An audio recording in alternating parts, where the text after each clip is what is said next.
जय सिया राम। कैसे हैं आप सब? एक बार फिर स्वागत है आपका अपने चैनल जय सिया राम में। आज मैं इस वीडियो में चर्चा करूंगी मंगलवार व्रत के विषय में। मंगलवार व्रत के लिए मान्यता है कि सभी संकटों को दूर कर सकते हैं। दरअसल इस व्रत का संबंध हनुमान जी से है। धार्मिक मान्यताओं के मुताबिक मंगलवार का व्रत किसी भी महीने के शुक्ल पक्ष के पहले मंगलवार से शुरू किया जा सकता है। अगर मंगलवार का व्रत किसी मनोकामना पूर्ति के लिए किया जाता है तो इसे 21 या 45 मंगलवार तक किया जाना चाहिए। ऐसी मान्यता है कि 21 या 45 मंगलवार तक व्रत करने के बाद इसका उद्यापन किया जाता है। मंगलवार व्रत के उद्यापन के दिन ब्राह्मणों या पंडित जी को भोजन करवाने का विधान है।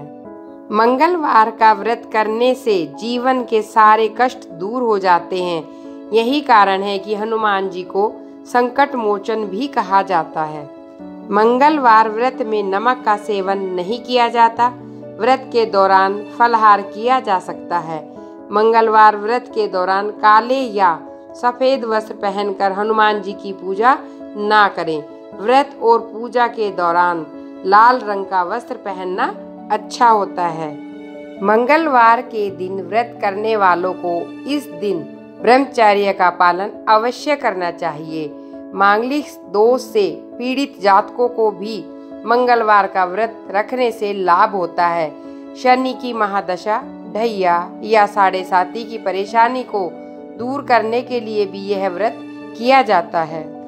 आइए सुनते हैं मंगलवार व्रत की कथा। प्राचीन काल में एक ब्राह्मण दंपति हुआ करते थे जिनके कोई भी संतान नहीं थी।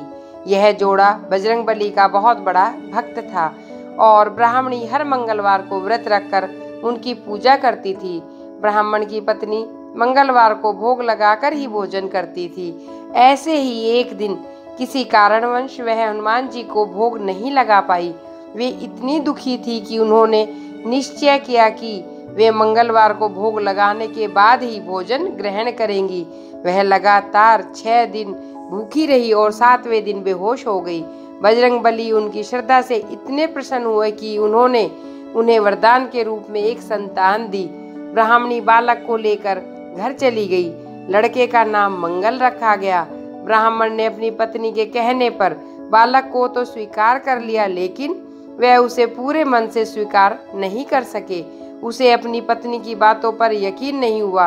एक दिन मौका देखकर उसने बच्चे को कुएं में गिरा दिया, लेकिन बच्चे को कुछ नहीं हुआ क्योंकि वह ईश्वर की कृपा से प्राप्त हुआ था। जब ब्राह्मणी ने घर आकर अपने बालक को पुकारा, वह तुरंत अपनी माता के सामने प्रकट हो गए। यह देखकर ब्राह्मण चकित रह गया।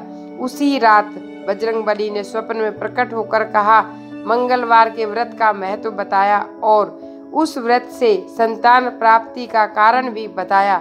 इस प्रसंग के बाद ब्राह्मण ने बालक को स्वीकार कर लिया और वहीं से प्रत्येक मंगलवार को इस व्रत को करने लगा। बोलो बजरंगबली की जय। भक्तों, ये थी मंगलवार व्रत कथा और मंगलवार व्रत के विषय में कुछ जानकारी। अगर आपको मेरे द्वारा सुनाई गई कथा पसंद आए तो आप मेरे चैनल को लाइक कीजिए, सब्सक्राइब कीजिए और अधिक से अधिक शेयर कीजिए।